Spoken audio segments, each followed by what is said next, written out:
ଚତୁର୍ଥ ଦିବସରେ ଗଜପତି ଉତ୍ସବ ମହାଡମ୍ବରରେ ପାଳିତ।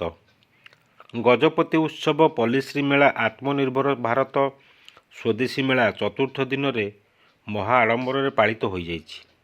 ଏହି ଅବସରରେ ମଙ୍ଗଳବାର ଚତୁର୍ଥ ସନ୍ଧ୍ୟାରେ ମୁଖ୍ୟ ଉନ୍ନୟନ ଅଧିକାରୀ ତଥା ନିର୍ବାହୀ ଅଧିକାରୀ ଜିଲ୍ଲା ପରିଷଦ ଗଜପତି ପୃଥ୍ୱୀରାଜ ମଣ୍ଡଳଙ୍କ ଅଧ୍ୟକ୍ଷତାରେ ଅନୁଷ୍ଠିତ ବୈଠକରେ ମୁଖ୍ୟ ଅତିଥି ଭାବେ ମୋହନା ବିଧାୟକ ଦାଶରଥୀ ଗମାଙ୍ଗ ଯୋଗ ଦେଇଥିବା ବେଳେ ସମ୍ମାନିତ ଅତିଥି ଭାବେ ପାଳାଖେମୁଣ୍ଡି ବନଖଣ୍ଡ ଅଧିକାରୀ କେ ନାଗରାଜୁ, ପ୍ରଭାତ ପ୍ରଧାନ, ନିର୍ଦ୍ଦେଶକ ପ୍ରତ୍ୟୁଷ, ଜିଲ୍ଲା ପରିଷଦ ସଭ୍ୟ ମୋହନା, ସୁନୀଲ କୁମାର ବିଶୋଇ, ଜିଲ୍ଲା ପରିଷଦ ସଭ୍ୟା ରାୟଗଡ଼ା ଶ୍ରୀମତୀ ଗୌତମୀ ଜାନି, ଜିଲ୍ଲା ପରିଷଦର ସଭ୍ୟ ରାୟଗଡ଼ା ପୀତାମ୍ବର ନାୟକ, ଜିଲ୍ଲା ପରିଷଦ ସଭ୍ୟ ଆର୍ ଉଦୟଗିରି, ଦଣ୍ଡପାଣି, ବଡ଼ମୁଣ୍ଡି ପ୍ରମୁଖ ମଞ୍ଚାସୀନ ଥିଲେ।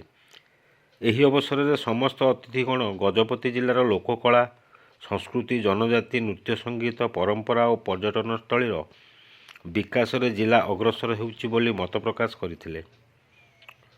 ମୁଖ୍ୟ ଉନ୍ନୟନ ଅଧିକାରୀ ତଥା ନିର୍ବାହୀ ଅଧିକାରୀ ଜିଲ୍ଲା ପରିଷଦଙ୍କ ଦ୍ୱାରା ଉତ୍ତରୀୟ ଓ ସ୍ମାରକ ପ୍ରଦାନ କରାଯାଇଥିଲା। ଜିଲ୍ଲାର 4 ଜଣ ବ୍ୟକ୍ତିବିଶେଷଙ୍କୁ ଜିଲ୍ଲା ପ୍ରଶାସନ ଗଜପତି ପକ୍ଷରୁ ସମ୍ବର୍ଦ୍ଧିତ କରାଯାଇଥିଲା। ସେହିପରି ଜିଲ୍ଲାର ସମସ୍ତ ଗୋଷ୍ଠୀ ଉନ୍ନୟନ ଅଧିକାରୀଙ୍କୁ ମଧ୍ୟ ମୁଖ୍ୟ ଅତିଥି ସମ୍ବର୍ଦ୍ଧନା ଜ୍ଞାପନ କରିଥିଲେ। ଏହି ଅବସରରେ ଚତୁର୍ଥ ସନ୍ଧ୍ୟାରେ ଜିଲ୍ଲା ତଥା ରାଜ୍ୟ ବାହାର ସାଂସ୍କୃତିକ ଦଳ ନିଜର କଳା ପ୍ରଦର୍ଶନ କରିଥିଲେ। ପରିଶେଷରେ କଣ୍ଠଶିଳ୍ପୀ ସୁଜ୍ଞାନୀ ମହାପାତ୍ରଙ୍କ ଦ୍ୱାରା ଆକର୍ଷଣୀୟ ସଙ୍ଗୀତ ପରିବେଷଣ କରାଯାଇଥିଲା। ଗଜପତିରୁ ବିବେକାନନ୍ଦ ବେହେରାଙ୍କ ରିପୋର୍ଟ, ଖୋଲା ଖବର ଟିଭି।